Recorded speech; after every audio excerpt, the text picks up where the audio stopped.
Hi అండి. ఈరోజు నా డే 3 వచ్చేసి థైరాయిడ్ టాబ్లెట్‌తో స్టార్ట్ చేశాను. నేను మీకు ఈరోజు ఇంకొక ఇంట్రెస్టింగ్ విషయం చెప్తాను.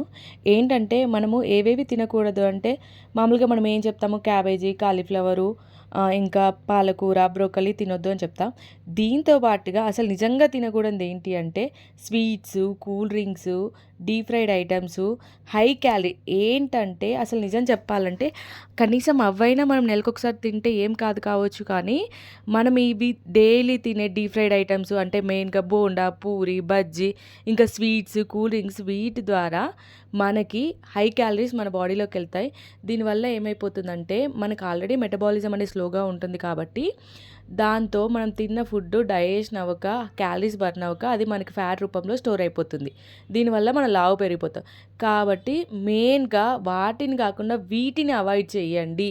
నేను చెప్పే బెస్ట్ సజెషన్ ఏంటంటే వీటిని అవాయిడ్ చేస్తే మనం తొందరగా మన థైరాయిడ్‌ని కంట్రోల్‌లో పెట్టుకోవచ్చు. ఇది నా సజెషన్ అండి.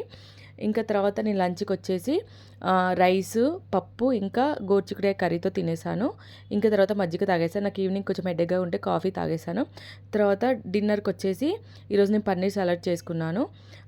ఆ తర్వాత ఏంటంటే మెయిన్‌గా ఎప్పుడే కానీ 6 కల్లా డిన్నర్ క్లోజ్ చేసేయండి. ఇది నేను రోజు చెప్తున్నాను. ఈరోజు కూడా చెప్తున్నాను. ఎందుకంటే మెటబాలిజం మనకి స్లోగా ఉంటుంది కాబట్టి. ఇంకా ఏం చెప్తున్నానంటే స్వీట్స్ మాత్రం అస్సలు తినకండి.